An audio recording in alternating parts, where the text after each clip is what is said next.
and welcome to another episode of Spotlight on Stage, where we shine a light on theatre across Greater Manchester. I'm Michelle Eagleton, the arts and culture correspondent for I Love Manchester, and this is where you find me every Monday, bringing you the latest interviews with stars from the stage and telling you what is on at theatres across our fair city this week. So are you ready for some theatre action? Well, let's get cracking because I have a great interview for you right now. I've been catching up with one of the stars of Pig Heart Boy. The Malorie Blackman novel has taken to the stage, and Olivia Williams Freeman is playing a plethora of roles. She is understudying all the female parts, which I think is absolutely fantastic. Now, I caught up with her to find out how much of a challenge that was and what we can expect from the production. Mallory's work is fantastic. It's an interesting one for me because it's a full circle moment in the sense of like I read her books at school, and that was a huge part of like the curriculum that I did at school. So when I got this job, I was like, this is crazy. But yeah, Mallory's work is amazing. Pig Heart Boy specifically. It's so interesting because it's quite a wacky story, but it's also a very important story. And then it's obviously dressed with all the lights and all the set and everything and bringing the characters to life. It's been a blast. Because it touches on lots of, as you say, really important themes, but I think does it in a way that teenagers can understand, adults as well kind of get it, but it's also got a bit of comedy in it. Yeah, 100%. So I'd say the story is obviously it's got very serious themes. Cameron's a child who ultimately has to go and have a heart transplant, which is very, very deep, very serious, and probably something that a lot of kids have had to go through, you know, in and out of hospital all the time. But actually, we see the story through Cameron's eyes, and it's through Cameron's imagination. And how does a child see that? And even though it is age restricted at 9 to 13, it's for the parents, it's for the families, it's for everybody, because it does have a knock-on effect when a child, because obviously they're minor, they can't look after themselves, so everybody around them that affects. And but yeah, there is elements of comedy, and you know, especially like with him and the nan, and him and his school friends, and how that does affect your dynamic at school and how people treat you, and stuff like that. And Trudy, come on, Yes. the pig, the disco pig. I mean, that itself, it's like just these little switch ups, like you Yeah. say, kind of put a different spin on it, right? Yeah, for sure. Yeah, Trudy's great. She's the dancehall queen pig who comes out wearing a pink puffer coat. I mean, she's a spectacle. You are understudying all the female roles. I take my hat off to you. Oh, thank you. Yeah, it's an interesting one. So I've worked with Tristan before, and so I trust his vision when we're working. So I'm sort of going with the idea, and I trust everything. So where we're in the show each night as a small ensemble track, we're listening to it, and we were in the rehearsal process for the 6-week rehearsal. So it's coming more naturally than I thought it would.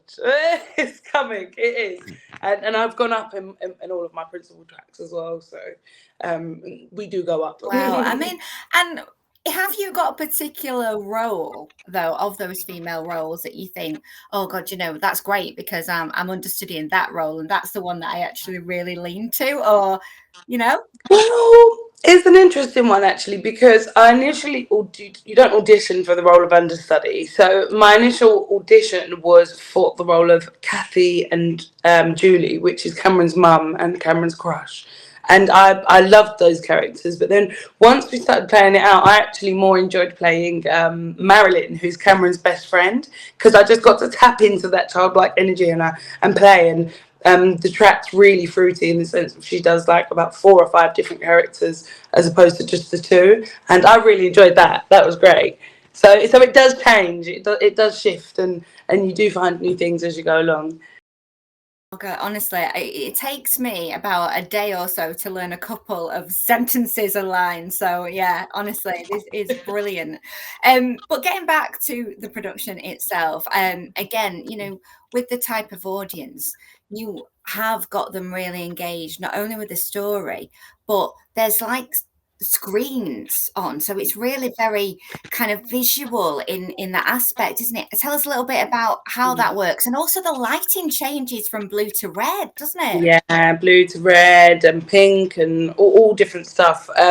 But and so there's like lights coming from a speaker essentially, and they're like vessels, the vessels to the speaker, which is the heart. What's really interesting is obviously when we're in the show, we're not constantly looking back on the screens, but the screens bring you back to the timeline. It is in the 90s, so they've got like the different games of the time and the news art, just different visuals to actually bring you into the world. And being set in the 90s, do you remember the 90s, or weren't you born then? This is making me feel really old, Olivia.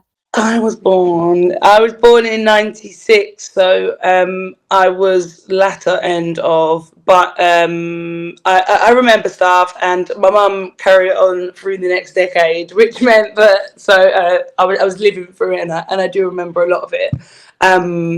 In regards to like music, what was on TV at the time, movies, the way that we spoke, the way we dressed, and the way people wore their hair.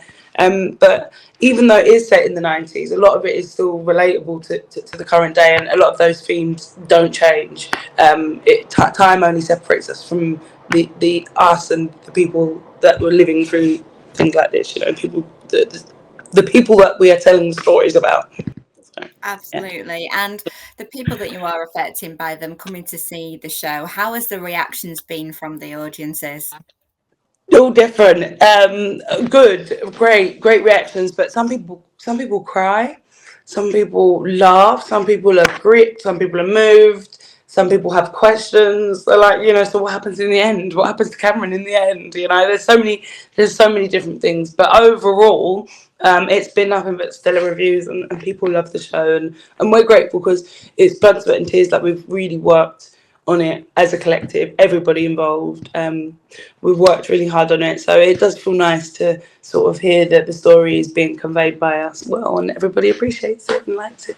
Well, if you want to catch Olivia and the rest of the cast in action in Pig Heart Boy, do head to the Lowry. It's on from Wednesday, the 26th of March, until Saturday, the 29th of March. And you can get your tickets by just heading to our website, ilovemanchester.com/theatre. Now, let's take a look what else is on at theatres across Greater Manchester this week. Well, if you're a fan of the 90s, get yourself down to the Palace Theatre, because brand new smash hit musical Cruel Intentions is there this week. It's based on the iconic film of the 90s, and as you might imagine, has so many pop classics from that era. There's going to be songs of Britney Spears, Boyz II Men, Christina Aguilera, Ace of Base, Natalie Imbruglia, and many, many more. But what's it about? Well, if you remember the movie, it's about step siblings Sebastian and Catherine, who engage in a very cruel bet. Who is going to come out on top? Well, you'll have to head down there to find out. It opens tomorrow night, the 25th of March, and runs until Saturday. Sticking with musicals, Hope Mill Theatre still has Glorious running, and it is truly glorious. It stars Wendy Peters as the real-life worst singer in the world. I'm talking about Florence Foster Jenkins, an American socialite known for flamboyant costumes and the decidedly off-key voice that she has. This is really heartwarming. It is very, very funny as well, and the relationship between Florence and Cosme, who is her pianist, is just absolutely beautiful. If you want to catch it before the end of the run, get yourself down there. It's here until the 30th of March.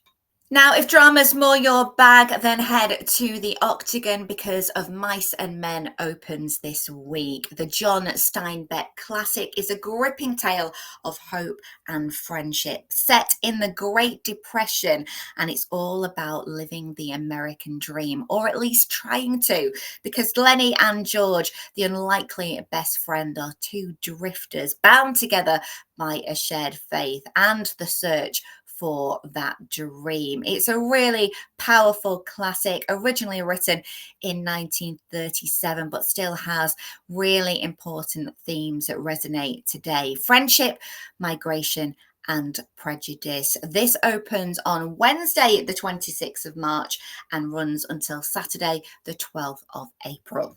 And finally, we've all had one of these, but has it been quite as wild? What am I talking about? A house party. This opens tomorrow night at Home Manchester. It is a very wild party, a friendship and one night that changes everything, because it's Julie's 18th birthday and she's throwing a party in her father's extravagant townhouse. What could go wrong? Well, as the volume goes up, the shots go down and Julie concocts a twisted cocktail of entitlement, desire, and destruction. If you want to catch it, it is running at Home until Saturday, the 29th of March.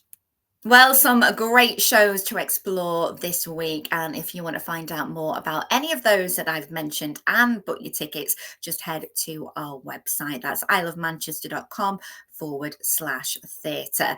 A big thanks to my guest this week, Olivia Williams Freeman. Do check out Pig Heart Boy if you can. I'll be back with more theatre news and interviews next week. So if you haven't followed our Facebook page already, give us a follow in the meantime, and drop us a comment, and I will see you right here next Monday. Have a great week till then. Bye for now.